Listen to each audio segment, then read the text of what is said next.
Welcome to The Explainer. Today we're diving into one of the absolute most unbelievable feats of human endurance in modern history. Look, this isn't just a story about moving rocks and dirt. It is a massive, high-stakes case study in psychology, heavy engineering, and the sheer will to survive. We're going to trace exactly how a completely routine workday morphed into an unprecedented global rescue mission, and we'll explore both the crazy logistics above ground and the intense psychological battle that was happening deep beneath the earth. So let's get right into it. 69. I really want you to think about that number for a second, because it came to define a grueling, almost unimaginable reality. For 69 days, 33 men were trapped alive, literally entombed, deep beneath the surface of the earth. I mean, try to imagine that. More than 2 full months cut off from the sun, from your family, from the rest of the world, never actually knowing if the rock above you was going to be your final resting place. Every single detail of this story builds up to understanding exactly how they managed to survive those 69 days. So, let's start at the beginning.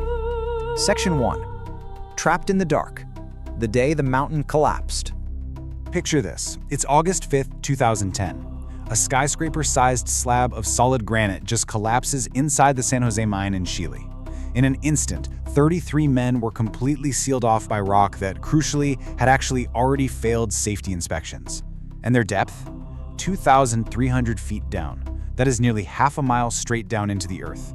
They were buried alive, totally severed from the world above. Now, the terrifying math of their situation became apparent pretty much immediately. The tiny refuge chamber they actually managed to reach, it was only built to hold 48 hours of supplies. So think about this, stretching 2 days of rations for 33 grown men who had just been performing heavy physical labor. It meant surviving on literally 2 spoonfuls of tuna, a couple of crackers, and tiny, tiny sips of water in the sweltering dark. It required absolute, uncompromising discipline, especially with zero rescue in sight. That brings us to Section 2, 17 Days of Silence. The search in the dark, where, tragically, the early rescue boreholes completely missed the refuge. Why? Because the mine's old maps simply didn't match the newly dug tunnels. So for over 2 weeks, there was nothing. Just total silence. And then, finally, the breakthrough. On August 22nd, a drill actually pierced the roof of the refuse chamber. When the rescue crew pulled that drill bit all the way back up to the surface, attached to it was a note. It was written in this striking red marker, and it said, "Estamos bien en el refugio, los 33. We are well in the shelter, the 33. It is honestly hard to overstate the emotional explosion of that moment. In a single instant, the entire world learned that somehow, all 33 men were still alive. But being alive and surviving the wait are 2 different things. Section 3, the psychology of survival, mastering the mind. Because down there in that heavy, sweltering heat and humidity, the biggest concern wasn't starvation anymore. It was sanity. It got so serious that they actually prompted NASA engineers to step in and design a psychological support plan. And their sanity really hinged on this tiny 6-inch lifeline. That narrow borehole that originally discovered them, it became their absolute sole physical connection to the surface. Through this tiny, tiny shaft, rescuers sent down literally everything. Food packed in tubes, letters from loved ones, clean clothes, and incredibly, even a small projector for video calls. And in return, the miners would send back up drawings, supply requests, and really vital updates on their physical health. This 6-inch gap was, for all intents and purposes, the single thread keeping their humanity intact. But here's the thing, supplies aren't enough if your mini-society completely breaks down, right? How did 33 men avoid turning on each other in the dark? The answer is leadership and structure. Their foreman, Luis Cerzua, really stepped up here. He divided their confined refuge into 3 very strict, distinct zones: rest, hygiene, and work. This simple but rigid daily routine gave them purpose. It kept their minds occupied, and it totally kept their underground society from fracturing. All right, let's shift our focus to what was happening half a mile above them. Section 4, engineering the rescue, the race against time. You have to understand, this wasn't just a single, careful rescue attempt. It was a frantic, all-out race. They had 3 separate drilling rigs attacking the rock using completely different angles and distinct types of machinery. Nobody actually knew which method would work first, and they absolutely could not afford to put all their eggs in one basket.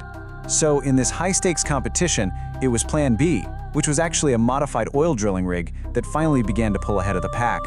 Then, on October 9th, 2010, That is 66 days after the mountain initially collapsed, Plan B finally broke through.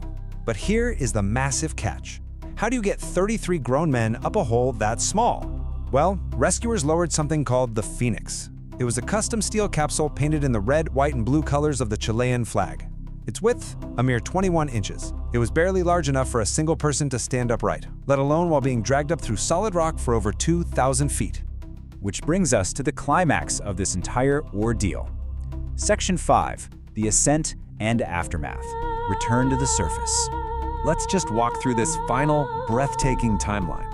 So, after Plan B breaks through on October 9th, crews had to spend days just preparing the shaft. Then, right after midnight on October 13th, the Fénix capsule began its very first climb with a person actually inside. Florencio Avalos was the first man raised, and he endured 15 agonizing minutes inside that narrow 21-inch metal tube.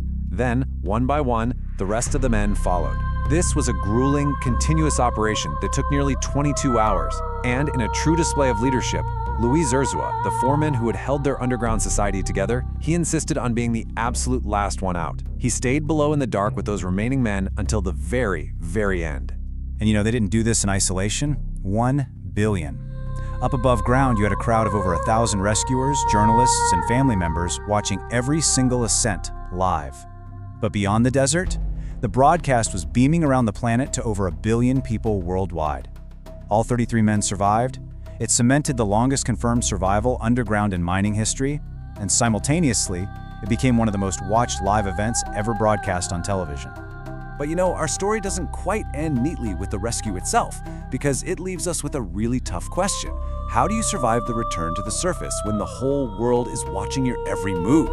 The physical rescue was done, sure, but the psychological journey was just entering this entirely new, overwhelming phase. In the months that followed, these 33 miners faced an absolute barrage of lawsuits, highly publicized book deals, massive film offers, and tragically for some, they faced a really severe depression that they just hadn't expected once the bright lights of the cameras finally turned off. They survived the crushing weight of the mountain, absolutely, but the weight of the world's attention? Well, that proved to be an entirely different kind of trap. Thank you so much for joining me for this explainer. Keep questioning, keep learning, and I'll see you next time.